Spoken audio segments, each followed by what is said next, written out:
A ideia hoje, então, é a gente falar um pouco, de uma forma até breve, rápida, de um assunto que é muito complexo e que geraria temas e temas de vários debates, né? Porque ele envolve muitos outros assuntos e conversas e discussões. E a ideia que é compartilhar um pouco com vocês o que o Luiz já apresentou, eu represento a empresa Capacitar, e compartilhar com vocês um pouco da filosofia que a gente aplica nos nossos projetos da empresa. E são totalmente focados no que a gente chama ou usa o termo branding, né? Nesses anos todos de trabalho, a gente já teve a oportunidade de desenvolver projetos e trabalhos de comunicação para diversos clientes que atuam em diversos mercados, de forma direta ou indireta, o que trouxe experiências muito interessantes ao longo de todos esses anos. O que foi o mais legal de toda essa experiência? Que durante todo esse tempo também foi se desenvolvendo uma forma de fazer, uma forma de pensar. Isso foi se consolidando cada vez mais até a gente chegar num ponto clímax disso, que é a consolidação de uma metodologia e até isso se expande para uma forma de pensamento, e um pensamento aplicado ao trabalho. Porque acho que o primeiro ponto que a gente tem que entender é que tudo que a gente faz, tudo que a gente desenvolve como projeto, expande a barreira do que a gente entende como específico ou dedicado a um único ponto, ou um único fim. Por exemplo, entender que o branding é uma ação para a gente criar identidade de marca, logotipos e universos de representação. Sim, é uma parte da atuação do branding, mas o branding ele é muito mais que isso. Então, a primeira ideia para a gente compartilhar é como a gente enxerga o branding, para depois a gente desenvolver um pouquinho com vocês a questão da metodologia, e não de uma forma técnica, né? A ideia não é a gente especificar com profundidade esses pontos, mas compartilhar com vocês um pouco dessa visão aplicada ao trabalho, né? A gente entende que branding é a gestão de marca. Isso é um conceito já consolidado no mercado, ok? Mas a gente também percebe que, muitas vezes, ele se restringe, ele é utilizado nesses termos, ou seja, vou fazer branding, vou fazer o meu logotipo, vou criar a minha identidade, vou expandir, entendo que ela já é a construção de vários outros elementos de representação, mas isso, para mim, é fazer o branding. A concepção original do branding ela é muito mais ampla que isso. E acho que esse é o primeiro ponto, é o ponto de partida para a gente entender toda a decorrência do que a gente vai entender. Imaginando que a marca ela é um corpo físico que atua num universo, e aqui é a representação literal de um universo, justamente para isso. A gente usa esses termos para identificar o universo como universo de atuação, universo de mercado, né? Mas ela é um corpo presente nesse universo. O que está dentro dessa... Se isso fosse um objeto e a gente pudesse tirar essa tampinha dele, né? Ele é formado do quê? O que tem dentro dele? Então, a marca ela é muito mais que um desenho, que uma identidade, que uma forma de representação. A marca são diversas camadas que a compõem e que uma delas é o universo das representações. Só que ela é composta por diversas outras. São os recursos humanos, ou seja, as pessoas envolvidas fazendo tudo acontecer, é o padrão de produção, é o nosso produto em si, é a atuação social dela, é o ponto de venda, a estrutura física e talvez outras, né, que a gente pudesse identificar como camadas. Aqui a gente colocou algumas. Isso é variável, não é fixo. Agora, o que é importante entender? Que todos são simetricamente compostos aqui. Eles têm que todos contribuir na mesma medida. Não existe um que prevalece sobre o outro. A ideia original do branding é uma ação de equilíbrio. Chega a ser utópico isso, mas é a vontade e iniciativa perene de equilibrar todos esses pontos. Surgiu aqui um ok aqui. Obrigado. Então, esse é o primeiro ponto de partida, entender que o branding é toda a compreensão desses universos e dessas partes. Tá? Nós, como fornecedores de projetos de branding para o varejo e para o mercado como um todo, a gente atua neste campo que compõe todo esse universo. Então, imaginando que isso é um organismo, a gente tem a nossa apresentação, o meu cabelo, minha roupa, a maneira que eu sou, mas o que tem dentro de mim? Tudo isso tem que estar trabalhando uniformemente, todos os meus órgãos e toda essa máquina tem que funcionar em unicidade. Se não acontecer isso, a gente sabe que vai ter algum sintoma de algum problema. E a gestão de branding é justamente isso, gerenciar todos esses campos, identificar quando a gente tem um problema, corrigir os problemas, regular. E isso deve acontecer diariamente, todo momento, É como se fosse um grande olho, é o grande irmão que olha tudo e que se ocupa de todas as coisas. Opa. Ok. Bom, enquanto isso, a gente continua a nossa conversa. Então, acho que a primeira compreensão do branding, eu acho que que isso é fundamental, é entender isso. O branding, como gestão, ele é uma gestão, a gente até coloca isso não como um termo negativo, mas é uma gestão centralizadora. Quem faz a gestão do branding não é um profissional especialista em design, ou em arquitetura, ou em produto, ou em gestão de categoria. É um profissional que tem a capacidade de fazer a gestão deste todo e perceber ter o feeling de regular todos esses pontos. É um regulador, é um mediador, é um observador. Embaixo dessa estrutura, aí a gente começa a imaginar que você tem equipes, aí sim dedicadas, de profissionais, que devem ser coordenados por essa gestão, para trabalhar em unicidade também, assim como o nosso organismo, o exemplo que a gente usou, para que esse resultado seja ou atinja o sempre objetivo do 100%, ou a perfeição, que a gente sabe que é impossível, mas é uma iniciativa inata do branding, chegar ao 100%. Por isso que esse motorzinho nunca para. Então, as regulações vão sempre acontecer. A gente sabe que redes de varejo, de qualquer porte que a gente imaginar, sempre vai encontrar dificuldades, porque nada é 100% controlável, né? Então, a gente tem certeza que a loja aqui vai ficar legal. Viu tudo que tinha que ver. Aí, um belo dia, choveu, aconteceu não sei o quê, caiu o teto, isso não tem como controlar. Como é que você gerencia isso? Exatamente essas questões. Isso eu dei um exemplo até superficial, né? Mas quando a gente começa a estender essa análise, entender as questões culturais, expansão, N problemas que têm que ser gerenciados dessa maneira. Então, a gestão ela tem que ser estruturada dessa forma. É esse grande olho que realmente observa tudo. Esse conceito de brand, para entendimento do branding, ele é assim, fundamental, porque ele expande até essa questão também de dimensão, vamos dizer assim. Isso é uma forma de pensar e gerenciar uma marca. Pensando que a marca ela expande a questão da representação. A marca é minha máquina produzindo. Isso é marca? Sim, isso é marca. A frota, o pneu do meu caminhão é marca? Sim, até isso é marca, porque isso envolve uma questão de custo interno que está dentro de uma perspectiva de investimento X da empresa. Isso interfere em quê? Interfere que talvez para trocar todos os pneus da frota eu vou ter que tirar verba de comunicação. Então você está controlando sempre em equilíbrio todos esses pontos. Como fazer isso? Essa é a questão da gestão. Só que quando a gente comenta isso, é importante deixar bem claro que é uma forma de gerenciamento, uma forma de pensar tudo isso, e não uma função 100% definida e aplicada só a um tipo de momento. Eu quero dizer o seguinte, independente de qual o tamanho da empresa, pode ser, a gente já tem testes assim, no histórico de trabalhos de design, e alguns não do escritório, mas de exemplos muito interessantes, de branding, por exemplo, para pastelaria de feira. Nesse nível, dá para fazer branding? Sim, o branding ele é constante, ele serve para qualquer nível, para qualquer tamanho de representação, para qualquer tamanho de investimento. Eu tenho R$50 para fazer branding. É o mesmo caso que a gente. Quando a gente faz o nosso branding, a gente é um paralelo disso tudo, né? Nós somos uma marca. Eu tenho R$10 para gastar com a minha produção, eu tenho R$5.000. Mas a minha intenção é sempre, nesse tamanho de investimento, adequar a minha solução com uma série de questões. Quem eu sou, como é que eu vou me apresentar, qual a saída, se eu tenho pouca verba, qual saída que eu vou ter, então, para fazer essa representação acontecer.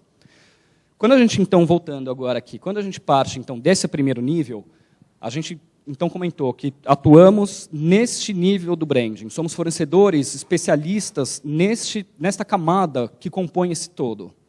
Mas, como também especialistas, somos obrigados a analisar tudo isso, porque se funciona em equilíbrio, talvez alguma dessas peças possa interferir no nosso trabalho. Esse é um dos primeiros pontos de desenvolvimento de projetos de branding. Só que a gente vai aplicar essa análise nesse nível, que é o nível das representações. E aí sim, somos especialistas em representações de marca.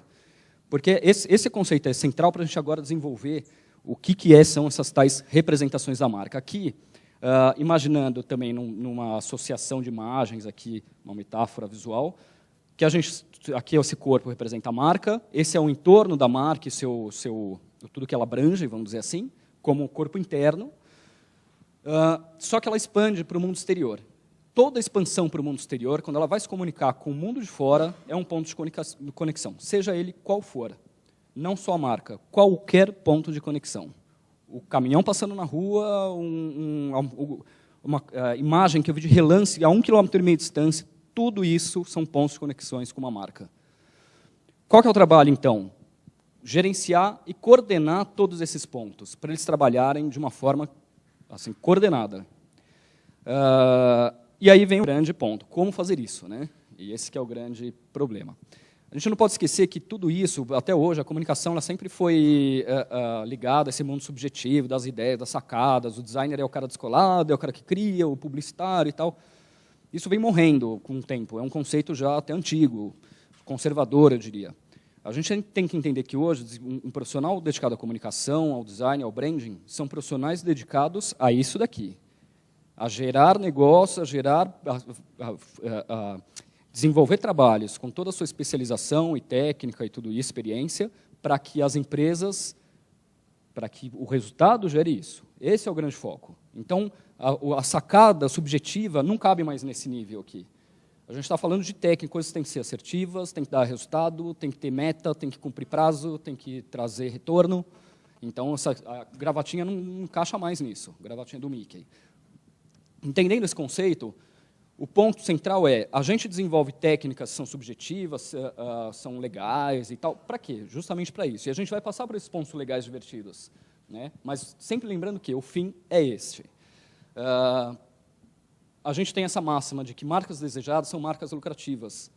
Porque a gente parte do princípio que, se eu desejo uma marca, a minha tendência de compra, lógico, é muito maior. Então, esse é o nosso objetivo central.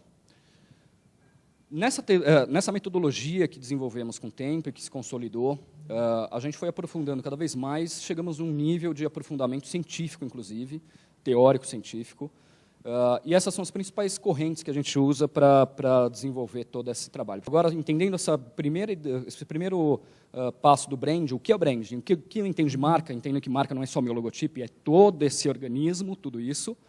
Agora a gente vai falar das questões mais profundas relativas ao projeto de comunicação em si, o projeto de branding e design. A estrutura central é a semiótica. A gente vai usar ela como conceito para apresentar para vocês todos os exemplos visuais que a gente vai ver. Lógico que a gente tem o suporte de outras ciências, estudos culturais para a gente analisar a sociedade, sociologia pura mesmo, antropologia, todos esses índices, Gestalt para as questões técnicas de percepção de forma, tudo isso. Tá? Mas a semiótica ela é o conceito central. Como é que a semiótica defende o mundo, na verdade? Né? Ele parte do princípio que tudo é signo, tudo sem exceção. O pão de queijo que eu estou olhando ali é um signo. O Júlio é um signo. A semiótica entende o signo dessa maneira. Tá? O vento é um signo. Até o que eu não vejo é um signo. O oxigênio é um signo. O próximo passo da semiótica, então, é entender como percebemos todos esses signos. Como eu percebo o oxigênio, o pão de queijo, uma marca, e aí como eu atribuo valor para tudo isso? O oxigênio, para mim, tem o mesmo valor de uma marca, da marca que eu mais gosto, tem o mesmo valor do meu filho, da minha... Não. Como é que, então, funciona o que a gente chama de percepção? Que essa palavra também é fundamental para o nosso desenvolvimento. Como eu percebo tudo isso? E é esse caminho que a gente usa para se relacionar com o mundo, para começar a estabelecer valores para ele e para colocar escalas do que eu gosto mais, do que eu gosto menos. Só que, para isso, tem um processo para acontecer, né? E a gente vai passar um pouco por ele. Para entender um pouco mais do signo, fazer um exercício muito rápido aqui com vocês. Por isso que a tela está até preta, não foi um erro da apresentação, porque é para a gente calibrar o visual, a imagem que vocês têm na cabeça ou que vocês têm no pensamento. Eu vou falar uma palavra, eu queria que vocês pensassem na primeira coisa que vier. A palavra é casa. Eu tenho certeza, assim, que veio na cabeça de vocês, já até antecipando, porque a ideia não é vocês falarem até o que veio, mas provavelmente está dentro desse parâmetro aqui de pensamento. Alguém pensou na casa da avó, alguém pensou na minha própria casa, na casa própria, na casa que desenhava quando era criança, na casinha da placa. Até na Casa Branca, talvez alguém pensou, ok, tranquilo. Mas eu tenho certeza que ninguém pensou em casa dessa forma. Não veio essa imagem na cabeça. Esse é o ponto fundamental para a gente entender. Signo, o homem, ele é um ser imagético, ele funciona por gravação de imagens. O que é o alfabeto para a gente? O alfabeto é um código que foi criado durante o desenvolvimento da história humana para a gente estabelecer comunicação e evoluir, né? Mas ele é um código, ele expressa ideias. Dentro disso tem uma combinação de signos que juntos passam uma ideia. A imagem não, a imagem é um todo. Então, se a gente funciona dessa forma, esse é um ponto central. Sim, a imagem ela é um ponto fundamental de qualquer processo de percepção do mundo. Tá? E a palavra é um suporte de código, é como eu estou falando e é o que está embutido no meu discurso. Entendendo isso, assim como a gente não tem muito tempo, a gente não vai ficar 15 mil anos falando desse processo, então a gente vai fazer ele em 5 minutos.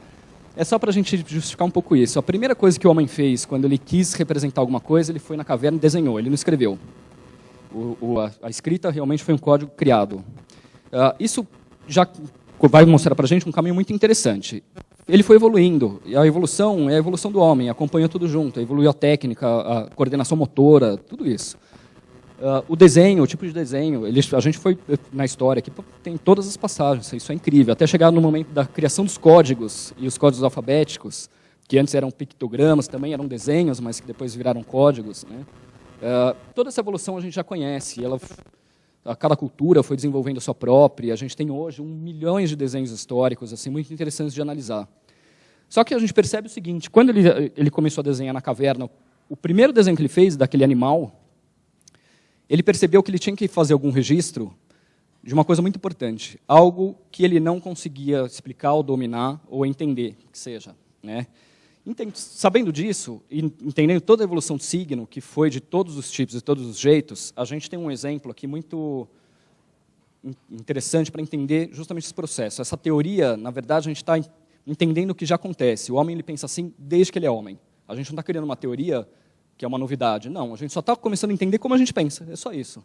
E aí aplicar isso nos projetos de marca, de construção de marca e de varejo. A gente está passando por esse processo para chegar no varejo. É incrível, assim, como está longe, uma coisa parece distante da outra.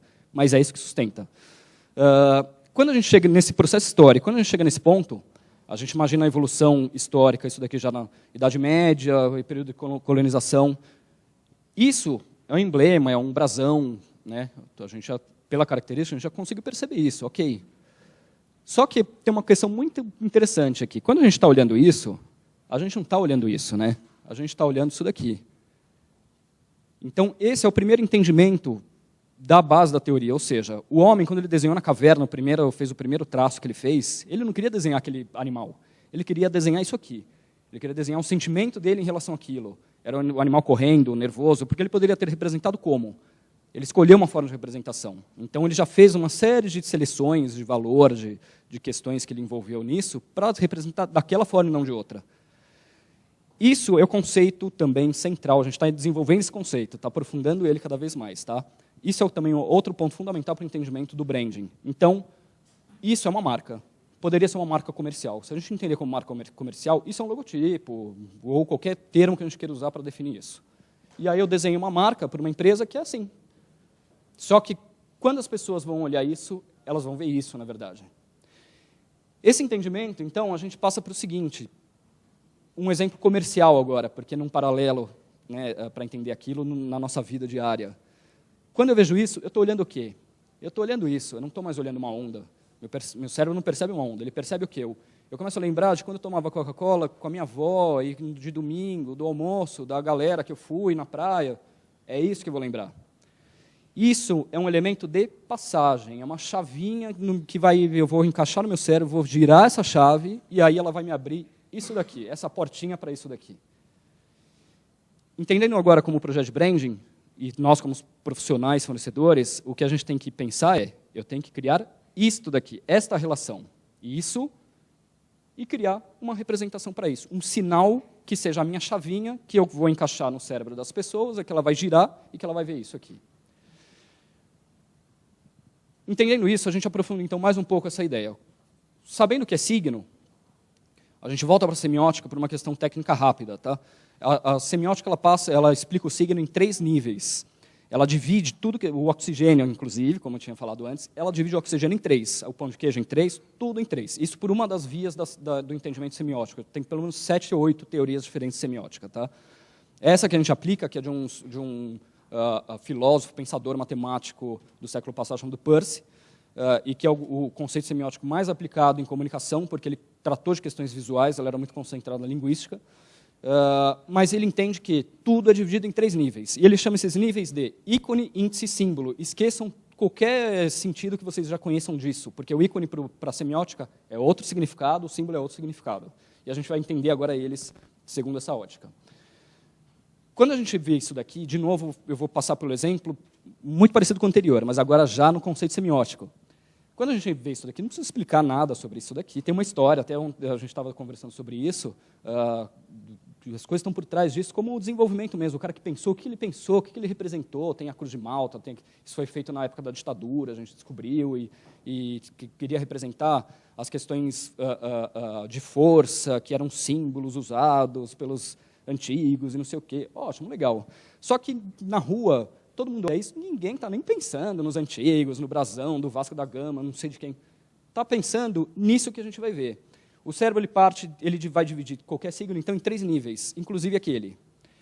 Ele faz esse processo muito rápido. Tá? Imagina que esses acúmulos de coisa que a gente vai ver, esses 3 níveis, ele vai construindo isso com o tempo, até que chega um momento que ele já pula para o último.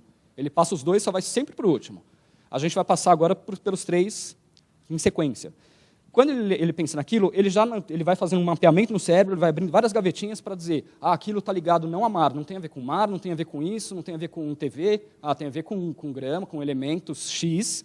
Esse é o nível que a gente chama de icônico, é o nível de percepção 1.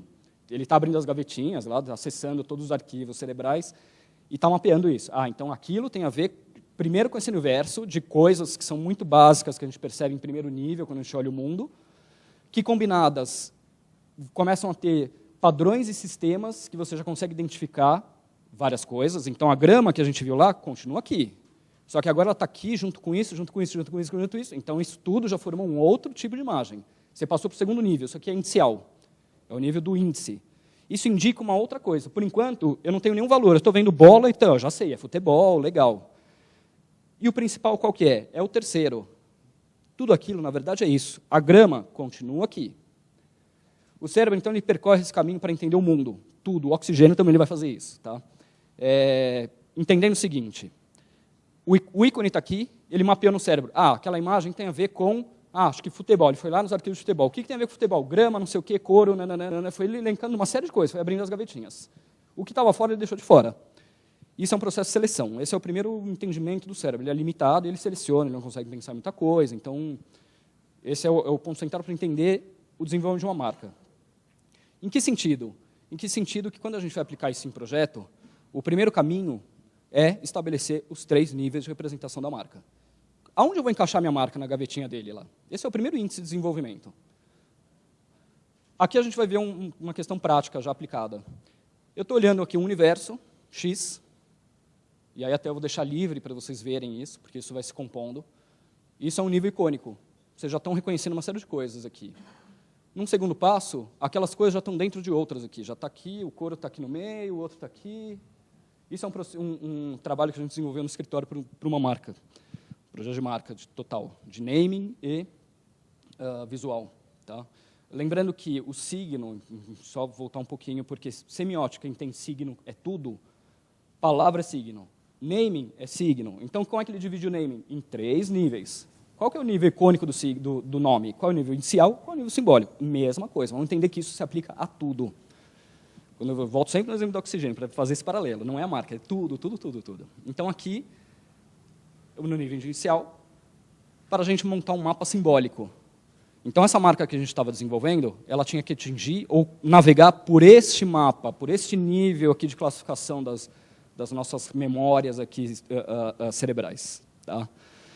A composição final, então, quando a gente define esse caminho, e aí tem uma técnica, uma metodologia para fazer o caminho, da onde eu parto para onde eu passo no meio e onde eu chego, é cercado de técnicas, e aí a gente não vai se aprofundar nas técnicas, são muito técnicas mesmo, maçantes e tal até, para a configuração final de uma marca.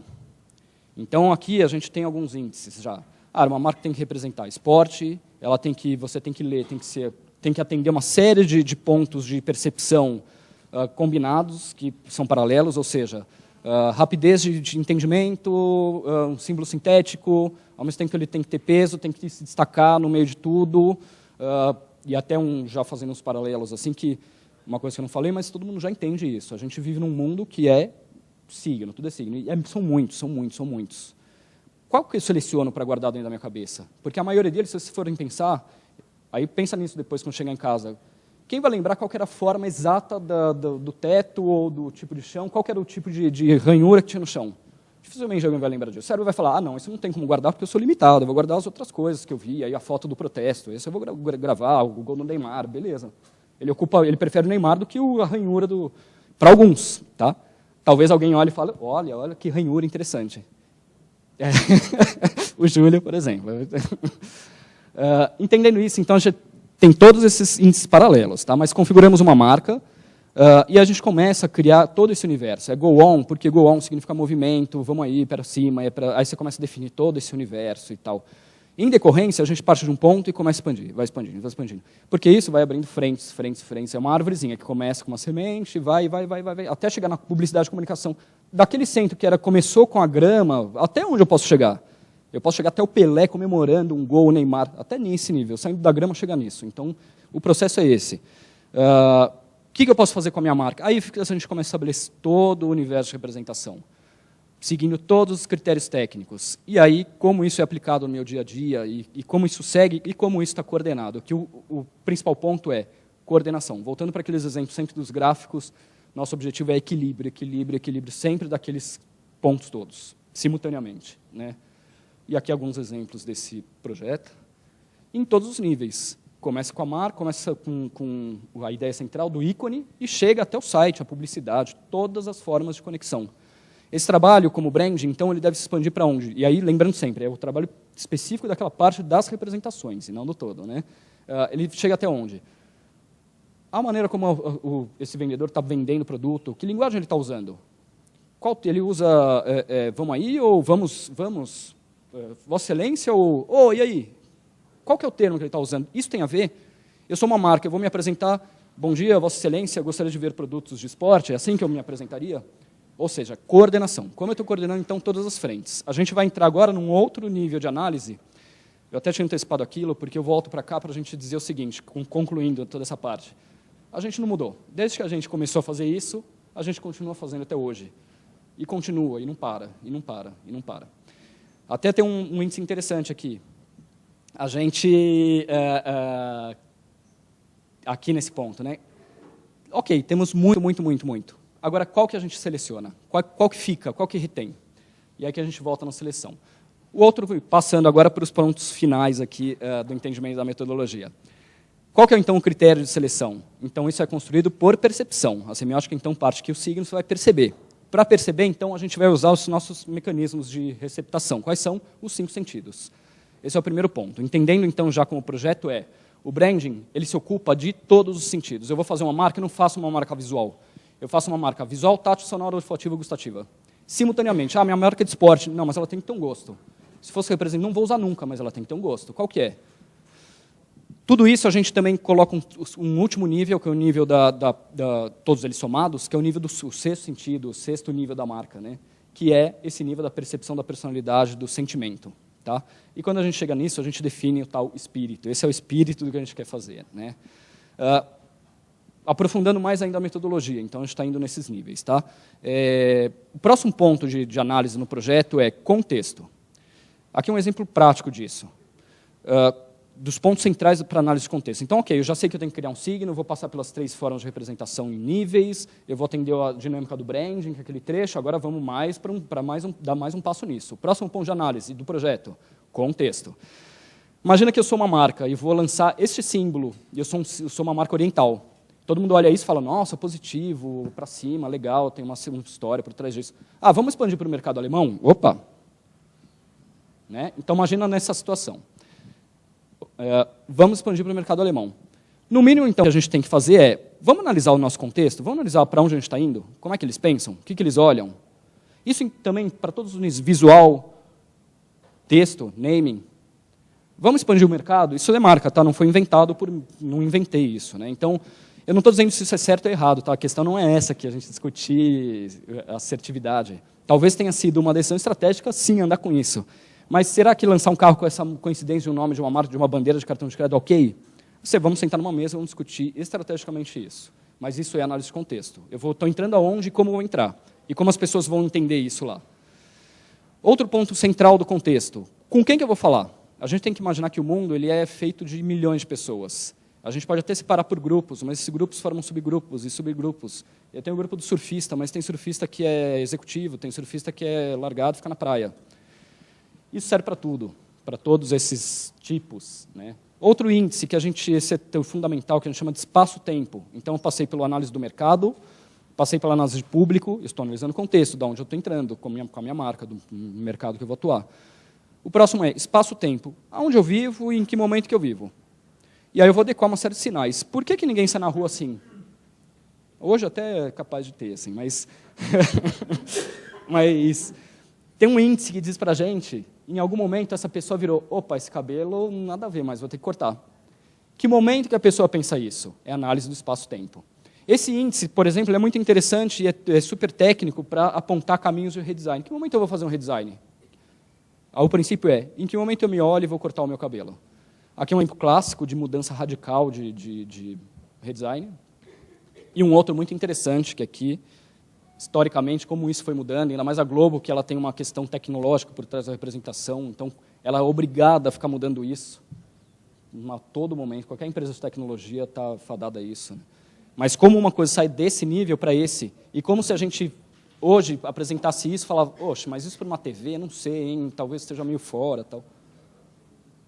Bom, o próximo ponto, então, agora é, juntei todas as informações, terminei aqui a parte técnica e agora vou executar o projeto. Então, o primeiro ponto é, preciso ter uma marca distinta. Qual que é a necessidade primária de ser distinto? É essa daqui. Eu vou escolher uma tatuagem. Eu vou escolher a que todo mundo tem? Não. Então, o primeiro princípio é, eu quero ter a minha marca. Agora, isso quer dizer o seguinte, eu escolhi essa letra, ok, só eu tenho, mas olha, eu olhei a pessoa ali, está meio parecido. Pode acontecer? Sim. Os signos são muitos, já tem milhões de signos. Mas esse signo só está nessa pessoa. Então, a gente parte para o próximo entendimento, que é, a gente vai falar um pouco mais de contexto, que é, já com esse exemplo, tá? Isso pode até ter coincidências, mas isso só está comigo. Então, eu estou juntando agora outras frentes. A marca, às vezes, ela pode ser parecida com outras. E o nosso objetivo é não ser parecido com outras. Mas se tiver coincidência, por qualquer motivo, eu tenho que criar uma série de outros elementos de representação para aquilo ser único. Porque hoje, marcas são totalmente distintas, é muito difícil. Já foram criadas todas as bolas, quadrados e triângulos que a gente pode imaginar. Outra questão aqui de representação, e tem a ver com a questão do contexto. Isso é um símbolo, não preciso explicar. Mas é só eu fazer isso daqui que ele já significa outra coisa. E aí, sim, é uma mudança 100% antagônica, radical do significado disso. Agora, se eu pego isso, vamos pegar de novo, se eu pudesse mexer aqui e fizesse isso. É muito sutil a mudança. Só que a mudança de significado ela é gigantesca. E se eu faço isso? Eu penso na farmácia quando eu olho isso? Né? Que nuance que tem aqui, que não está ali, e aí de novo? Pô, isso é coincidente. Mas olha só onde isso está. Olha o entorno, olha o contexto, olha como é que está e olha a memória que eu fiz disso. Isso é Suíça, é chocolate, é tudo isso. E não é a farmácia, não é o remédio. Aqui uns exemplos disso, das coincidências. Né? Então, você tem muita marca coincidente. Nosso objetivo de projeto, não queremos ser coincidentes. Mas tudo bem, ok. Aqui o índice de distinção é muito baixo. Muito baixo. Essas marcas dificilmente vão ser lembradas por isso. Assim. Como é que é a letra da Covid? É uma letra, eu até lembro se eu reconhecer, mas não sei qual desenho era. O que ela faz? Ela cria, então, outros elementos para poder serem somados, falar, isso só pode ser desse cara aqui, não pode ser do outro. Qual que é o certo aqui? Olhando assim, eu já não sei mais, tá? Se alguém perguntar. Mas, de novo, a gente cai no mesmo ponto aqui. Né?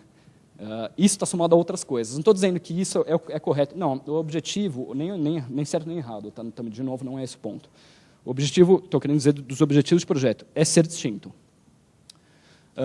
Aqui um outro exemplo, é a mesma tipografia para representações muito diferentes. E é um exercício final, e aí eu vou mostrar 2 exemplos rápidos e a gente já termina a conversa. Esse exercício é assim, eu queria que vocês olhassem isso para a gente falar então da adequação final. Então, passei por todos os pontos, ok? E agora vamos ver isso na prática. Né? Então, tem uma marca, imagina que eu fiz uma marca. Tá? Eu estou mostrando para vocês os painéis que eu vou pôr na minha loja. Certo? Então, olha esse painel.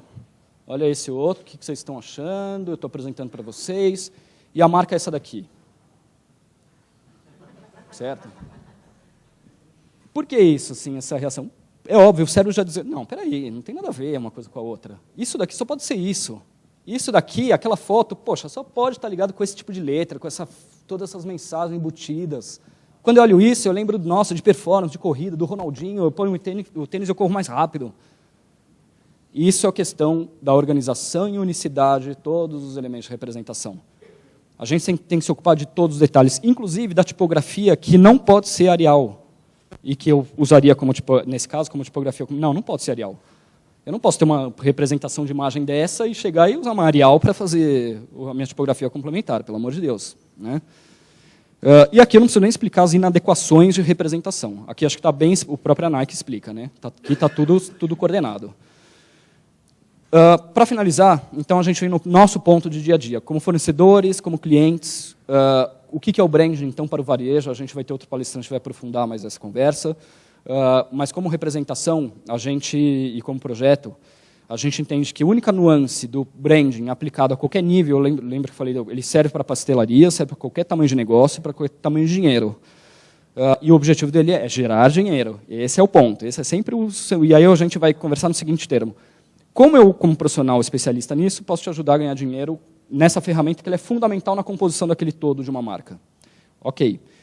A nuance do branding aplicado ao varejo, diferente um pouco do mundo industrial ou do B2B, é que a gente tem uma necessidade imediata, inata, obrigatória de integrar outras frentes.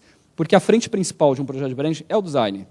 É do design que depois vai sair a publicidade. A publicidade vem em segundo momento, inclusive. É o design que vai definir aqueles parâmetros.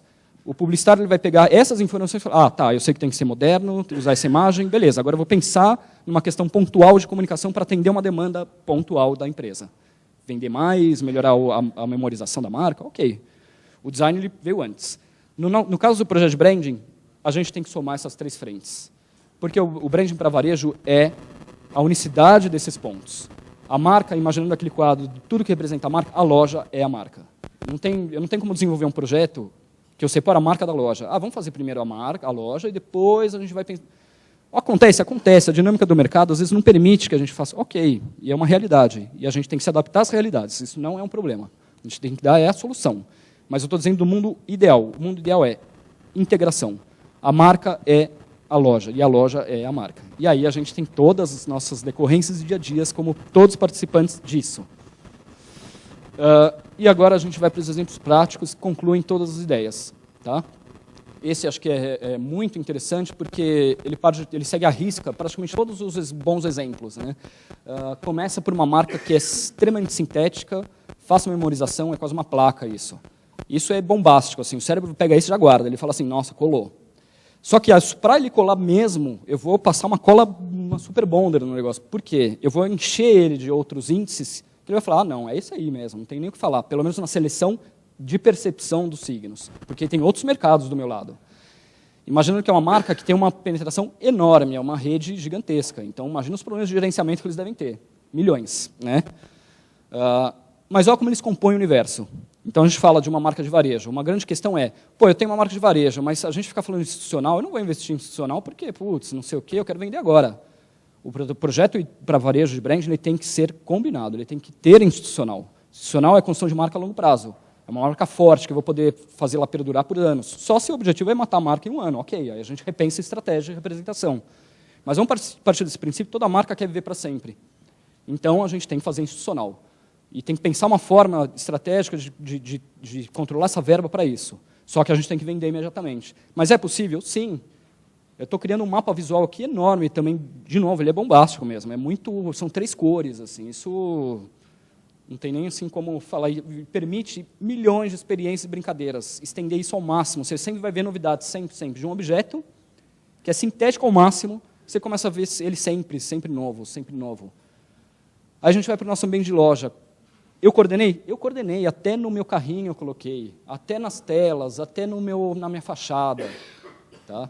Até na apresentação da forma, eu tenho uma bola aqui na hora de entrar, porque o cérebro não para, ele está captando tudo isso, ele está falando, nossa, eu estou sendo bombardeado, é muito legal, muito bom. Só que aí eu sou uma rede de varejo, poxa, mas eu estou fazendo institucional, estou fazendo marca, estilo, isso é moda, isso é linguagem de moda, e eu sou um mercado, sou varejão, na forma popular de se entender. Então, é possível fazer? Sim, é possível, mas eu também tenho que vender. Nosso trabalho como projeto de branding para varejo sim, a gente tem que dar vazão a tudo isso. Tem que dar uma resposta para a comunicação imediata e uma resposta para a comunicação de longo prazo, para a construção de marca. Isso tudo é uma solução de projeto de branding. E agora, 2 exemplos também rápidos do escritórios envolvidos lá com esses conceitos aplicados. Então, a Calã é uma rede de varejo de sapatos, né, de calçados. Então, ela parte de um redesign sutil. Ela está num mercado que não é um mercado de grande centro, é mercado Baixada Santista, algumas lojas do interior. Então, é muito interessante de trabalhar com experiências como essa, porque você tem outros tipos de desafio, outros tamanhos de proporções de tudo que a gente possa imaginar, independente de qual seja. Tá? Mas, como um trabalho, ele constrói esse mapa inteiro das percepções. Esse projeto foi desenvolvido em parceria com a Takano. E quando a gente fala daquela unicidade, a ideia é, vamos sentar junto para entender que esse é marca, esse eu estou dizendo, esse, né, a marca, lógico, mas isso também é a minha marca. Então, como é que a gente vai fazer a composição desse espaço para que aquela minha forma de marca que é redonda esteja em tudo, esteja em todos os pontos? A gente tem que trabalhar coordenado. Não tem outra forma de fazer um trabalho para varejo sem a coordenação. E aqui, extensão disso, a comunicação, a gente estabelece, de novo, os padrões de linguagem, os tipos de texto, como é que isso está sendo falado, se é... A gente brinca, usa sempre o exemplo do para ou pra. Qual dos dois eu estou usando? Né? Até nesse nível de detalhe. E a extensão, porque a marca ela é mutante, ela é orgânica, ela, cada hora está que nem a gente, né? Cada hora você está de uma forma, uma hora você está bem, a marca é a mesma coisa. Tem necessidades diárias, e você vai criando, vai expandindo, mas sempre coordenado, com unicidade, tentando explorar ao máximo todos os pontos de conexão, porque a gente entende em unicidade como metodologia, aplicação em projeto, a construção de marca dessa forma. Tá? Inclusive em filme, questão das formas, do padrão de representação humana, as pessoas estão, não é outro tipo de pessoa, é essa daqui, tem que ser essa. Talvez para uma outra marca tenha que ser outra, e assim vai. O nosso ponto aqui existe uma técnica para desenvolver isso. E aqui um outro exemplo também rápido para finalizar. É uma empresa que está em transformação agora, pertence a um grupo grande, Alelo, pertence ao grupo da Alelo, né? Tem um histórico muito interessante com C&A, com tudo isso, e é uma outra realidade. Está em processo de transição, então é um trabalho muito legal, gostoso, está acontecendo agora, de recriação de várias significações, de posicionamentos, e a gente parte, então, de um redesign que é muito sutil por uma decisão estratégica também. Essas limitações, entendo o seguinte, como profissional, a gente vai sentar na mesa e falar, não, só vou fazer se puder mudar, e não, porque tem que ser o meu. Não, o autoral, esquece. Eu não sou autoral, eu sou o representante dele. Eu não sou mais Ricardo, nem Capacitar, eu sou o IB. Pensando assim, eu sou quase um ator, eu tenho que representar esse papel. Sendo assim, eu vou pensar dessa forma. Pensando dessa forma, então, eu vou aplicar toda essa metodologia para criar esse meu universo. E entendendo as limitações estratégicas ou não, as expansões estratégicas, eu tenho muito aberto, tenho pouco, voltando sempre para o começo, tá? Porque é fundamental entender isso. O brand não é só para quem tem muito investimento, não, ele serve para todos os níveis. Nesse caso aqui, é uma empresa que está em desenvolvimento sempre, há 10 anos, sempre focado nisso. Então, é um caso até à parte, talvez não fora da realidade, às vezes, de alguns, mas que não seja restritivo, porque acho que a grande questão em projeto de branding é esse. E aí, como a gente constrói isso, né, dando vazão a todo esse ponto estratégico? Então, extensão, comunicação, e a gente está nesse trabalho agora em desenvolvimento, que é muito realmente positivo e interessante, como aprofundamento de branding. E esse aqui, eu não preciso nem falar, acho que vocês conhecem, mas é um caso recente e segue também o mesmo princípio. Aqui eu vou passar rapidamente também as questões centrais, acho que vocês já até viram isso, os conceitos centrais que a gente usou.